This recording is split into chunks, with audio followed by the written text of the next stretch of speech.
right. Good afternoon. I have a couple of statements for you, one on the Democratic Republic of Korea and one on Guatemala. I'll start with Korea. The Secretary General condemns the launch of a ballistic missile of intercontinental range by the Democratic People's Republic of Korea that took place today on March 24th. This is another breach of the DPRK's announced moratorium from 2018 on launches of this nature and a clear violation of Security Council resolutions. The launch of the long-range missile risks a significant escalation of tensions in the region. The Secretary General urges the DPRK to desist from taking any further counterproductive actions. He reaffirms his commitment to working with all parties in seeking a peaceful diplomatic solution for the complete and verifiable denuclearization of the Korean Peninsula. And on Guatemala, the Secretary General notes with concern reports of recent legal action against Guatemalan prosecutors and judges who played a prominent role in the anti-impunity efforts.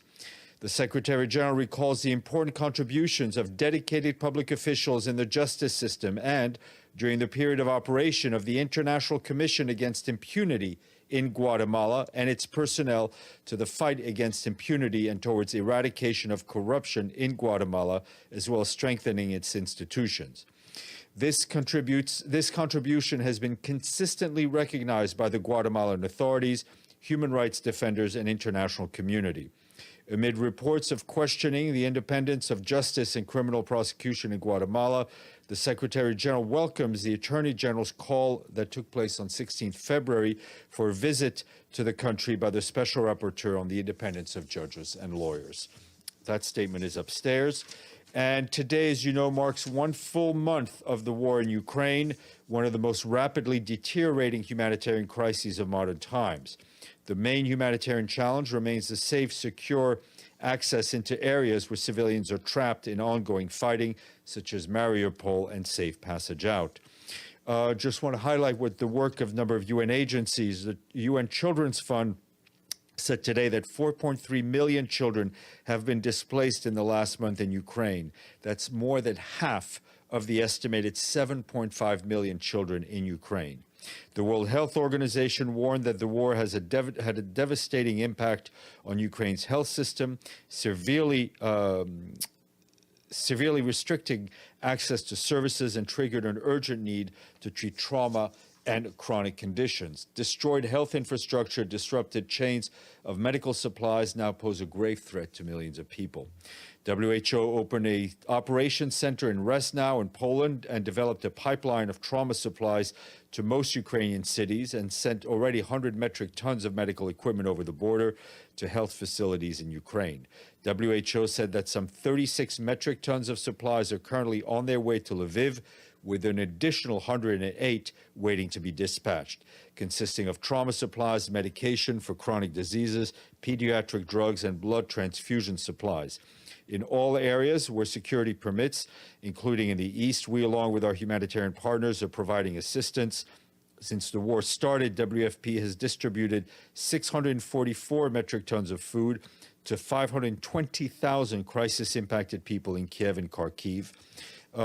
Important to note that more than 83% of what is in WFP's food pipeline has been procured locally in Ukraine. UNICEF has delivered medical supplies to 49 hospitals in 9 regions, including Kiev, Kharkiv, Dnipro, and Lviv, to improve access to health care for 400,000 mothers and newborn children. For its part, the UN Population Fund has sent more than 13 metric tons of reproductive health supplies and other equipment to Ukraine, which are currently warehoused in Lviv. And on funding, as you may recall, less than a week into the war, on March 1st, we, along with our humanitarian partners, launched 2 coordinated emergency appeals calling for 1.7 billion people to help people across Ukraine and in border countries. Significant pledges have generously been made by donors. 2 allocations at $60 million have been made from the Central Emergency Response Fund to kickstart the response. And as of today, donors have reported $469 million for the Ukraine Flash Appeal. That gives us about 41% coverage. That's better than 38 that we had yesterday. And we thank donors who've released pledged amounts and encourage others to release the money quickly and report their results to our financial tracking system from OCHA. And on a related note, the UN Conference on Trade and Development today downgraded its global economic growth projection for this year to 2.6%, down from 3.6%, and that is due to the war in Ukraine and to changes in macroeconomic policies made by countries in recent months. In a new report, UNCTAD said that while Russia experienced a deep recession this year, significant slowdowns in growth are expected in part of Western and Central and Southeast Asia. UNCTAD also expressed concern that the combination of a weakening global demand and insufficient policy coordination at the international level and elevated debt levels from the pandemic will generate financial shockwaves that could push some developing countries into a downward spiral of insolvency, recession, and arrested development. Turning to Mali, our colleagues in the peacekeeping mission there published their report on trends in human rights violations and abuses and those for abuses that took place between July and December of last year. During the period, at least 886 civilians were killed, injured, or abducted. This represents a small decrease of about 7%, but it is still a lot of people killed, injured, or abducted. That is compared to the first 6 months of last year. Trends show that extremist groups were the main perpetrators of violence against civilians, while violence by militias or other community self-defense groups decreased. Violations by the Malian defense and security forces during their operations were also recorded in the report. The acts of violence documented were concentrated in the center of the country. Investigations into incidents may have occurred in the first quarter of this year are underway, and a report is expected shortly. And turning to South Sudan, the Sudan People's Liberation the Sudan People's Liberation Movement in Opposition, otherwise known as SPLM-IO, has suspended its participation in the body responsible for monitoring the ceasefire, citing attacks by governments as the reasons for its decision. The UN Special Representative and Head of Mission, Nicholas Haysom, described this decision as, quote, deeply worrying. However, he also acknowledged the concerns raised by the SPLM-IO about an alarming spike in violence in the conflict in Upper Nile and Unity states, which have directly impacted cantonment sites and civilians. Mr. Haysom has also called on all parties to sustain the ceasefire and keep working to fully implement the peace agreement, given less than 12 months of the transitional period remain.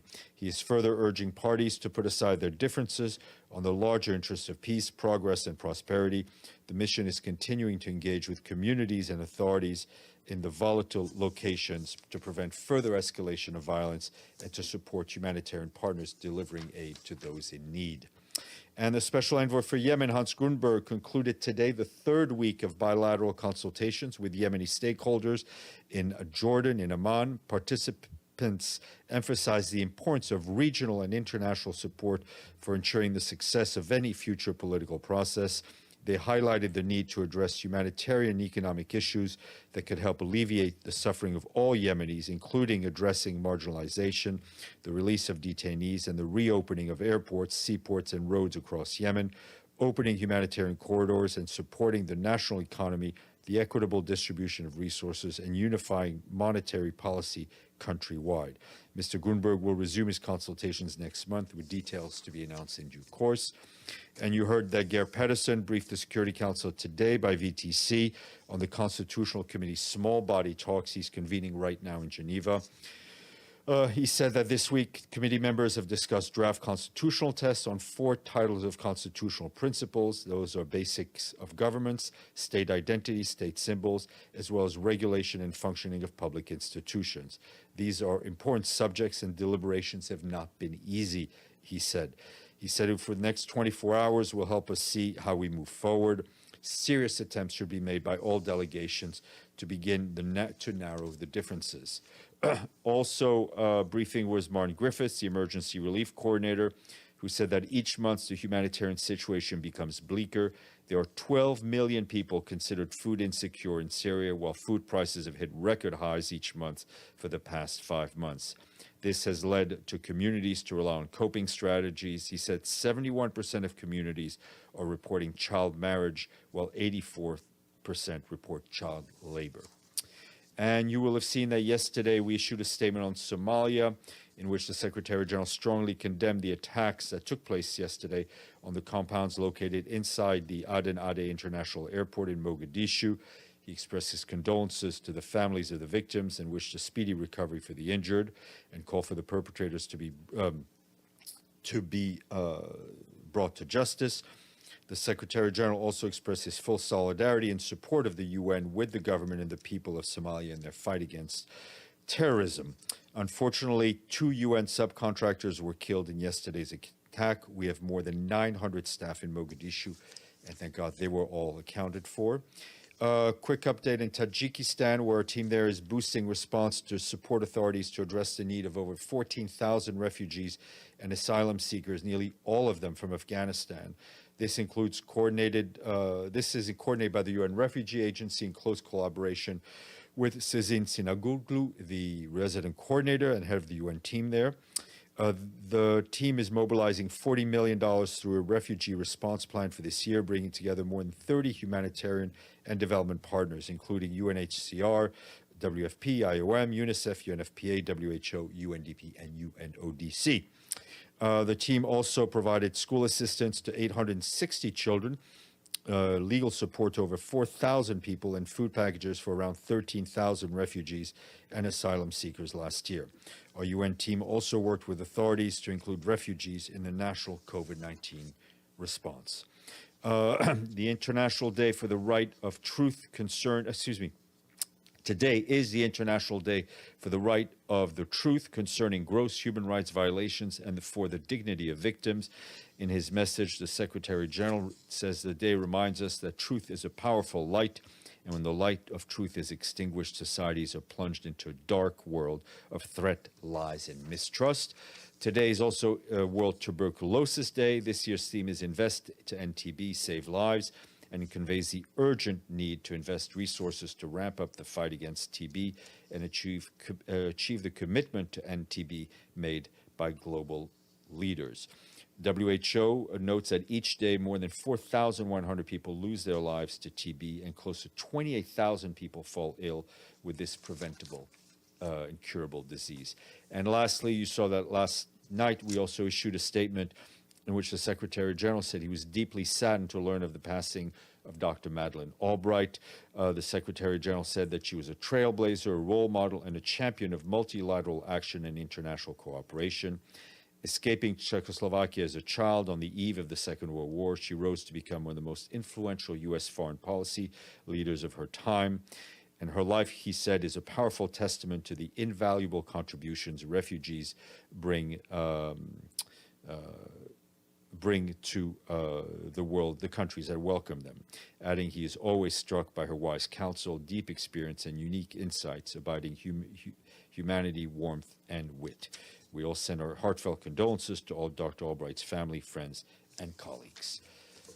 Basta. Edward. Okay, so since there are not that many people, I'll start with a follow-up question on yesterday's Afghanistan girls' school issue. You said that Miss Deborah Lyons, the special representative, will contact the Taliban officials. Is there any response from them? There's been no, very sadly, there's been no change in the situation. So we remain through various channels in contact with the authorities, but there's been no change, and we would want to see the change happen as quickly as possible. So there's no reply to Ms. Lyons' request to meet with some of the officials, or at least get some ideas why they're doing this? No, I mean, there's been no change in the policy, which is a clear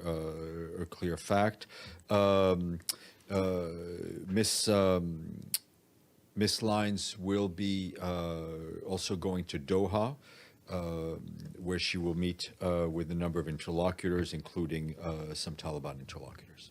The second question is about the NATO summit today. We know it's been really rare for the NATO leaders gather together, especially during the Ukraine conflict.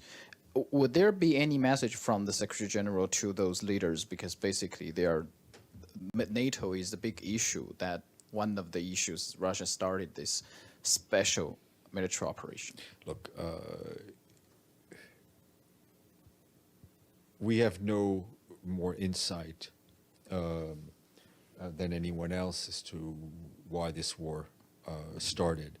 Our focus is on it for it to end, and we want to see everyone who can work towards the ending that war as quickly as possible. And on that note, has Secretary General or Secretariat recently have contact with Russian side, no matter it's Russian government or the mission? He's been in contact. Regular contact with Ambassador Nebenzia here. So what did he get from Ambassador Nebenzia? These are conversations the Secretary General has with various permanent representatives, foreign ministers. I mean, they remain. We're not going to disclose the details of the conversation. All the conversations he has about Ukraine are about ending the conflict and trying to get clearance for humanitarian aid to go exactly where it needs to go. Let me come back to you, I promise you. Okay. Stefano. Thank you, Stephane. Question and then a follow-up on that. The vote of the General Assembly on the resolution, because the one from South Africa was now voted. What the Secretary General, the first time the General Assembly voted a few weeks ago, he took a stake out, he did a reaction. So why he didn't do the same thing this time? And what he thinks about this resolution? Is he satisfied that the past he supports this resolution? What is his thought about?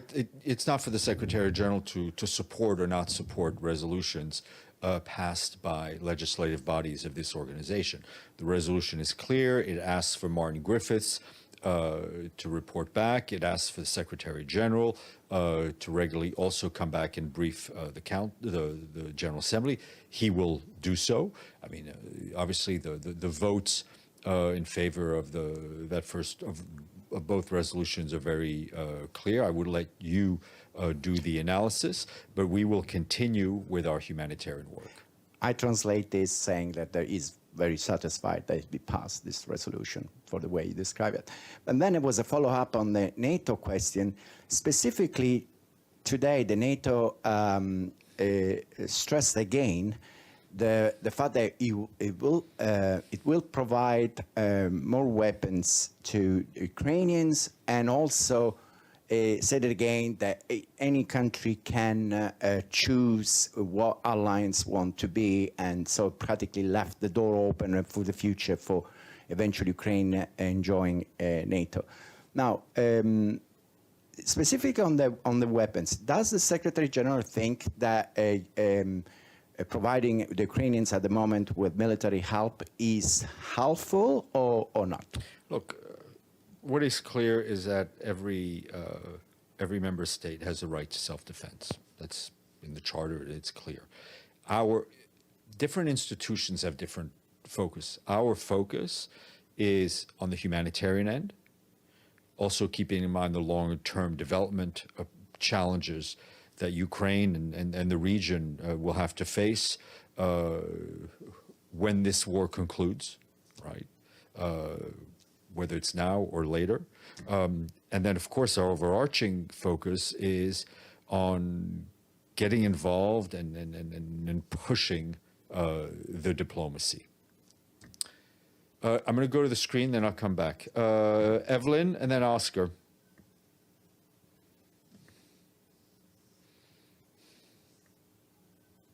Hi, can you hear me? Yes, ma'am. Well, hello, Steph. I just wanted you to clarify what Stefano asked. What is the impact of this resolution that the General Assembly passed, if any? Look, I mean, the resolution is a public document, so it's an expression of the sentiments of of the General Assembly. What we look at is where the word requests comes in, right? And so it requests the Secretary General to do a number of things. We will do that. The analysis, the post-game chatter, that is your job, which I know you will fulfill more than it is mine. Oscar. Yes, thank you, Stephane.